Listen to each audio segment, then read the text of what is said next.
Kamstrup bevæger sig ind i en tid, hvor måling er en dimension, men det at kan monitorere alle mulige andre parametre ude i nettet er meget vigtigt for os. Og den teknologi, der er mest generelt for os til at hente de data ud, det er at bruge trådløse teknologier. Få data flyttet fra en sensor, om det så er en vandmåler eller det er en tryksensor, op til et opsamlingsenhed.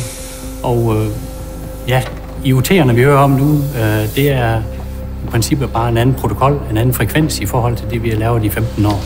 Det er det, vi satser rigtig meget på her ved Kamstrup, og det er også en af grunden til, at vi har investeret i et nyt testlaboratorium nu her, så vi kan effektuere time to market på en meget hurtigere måde. IoT er noget af det, som alle hører om i dag, at der skal være trådløse sensorer i alt, hvad vi har med at gøre, og det, der er godt her, det er egentlig, at Rudolf Schwarz er kendt for at kan simulere forskellige trådløse net, kan simulere basestationer, kan simulere trådløs teknologi. Vi stod med to basale behov. Et behov for en facilitet til EMC-test, og et behov for en facilitet til antennemålinger. Og vores umiddelbare tanker omkring det har nok været, at vi kan kombinere det i en testfacilitet. De havde væsentligt flere produkter, der skulle igennem de her test, og i og med, at man kunne trække det in-house og lave sin test selv, så var man fri for at skulle ud i marken, ud til testhuse og egentlig bruge tid der og ressourcer. Det man også kunne, som Kamstrup kunne ved at have det in-house, det var egentlig at opbygge know-how på de produkter, de standarder og de teknologier, de arbejder med. I en verden, hvor Kamstrup opererer på verdensplan, så er det også vigtigt, at man kan imødekomme de her forskellige typer af standarder, der nu er i de pågældende lande. Vi tester langt over de gældende krav for at få ekstra pålidelighed, robusthed og kvalitet ind i vores produkter.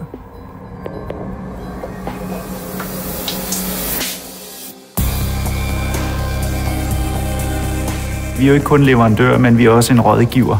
Og den rådgivning har vi jo fra vores mangeårige indsigt i EMC og antennetest. Vi har været verdensmarkedsførende på EMC og antennetest de sidste 40 år, og har egentlig ud fra det kunne bidrage i det her projekt til at lave en detaljeret tilbudsgivning på det, som Kamstrup ønskede.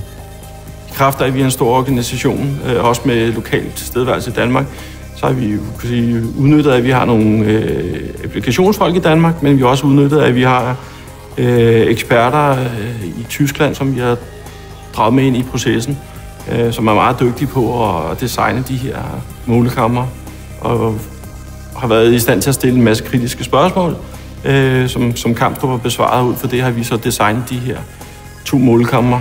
Der var ikke nogen bygning, der var ikke nogen facilitet, da vi startede det her projekt op. Og det vil sige rådgivning omkring specifikationer på vores kammer, hvordan de skulle opbygges, hvilken nøjagtighed der skulle være i at få de her kammer bygget op.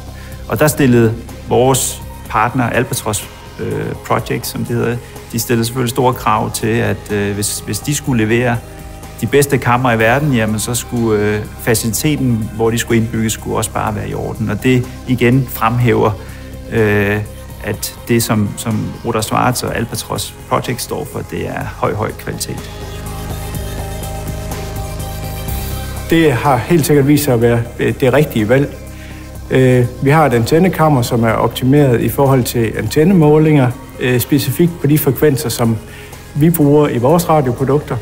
Og vi har et EMC-kammer, som er skræddersyet til EMC-test, også med fokus på de produkttyper, som vi laver her.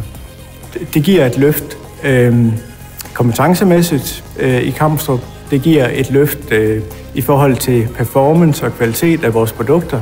Og det giver et markant løft i effektiviteten i vores udviklingsproces. Vi har hurtigere time to market, langt kortere udviklingstid, end vi har haft tidligere. Jeg har været positivt overrasket over etableringsfasen. Det forløb yderst professionelt og lige efter planen hele vejen igennem. Og det endelige resultat er yderst tilfredsstillende.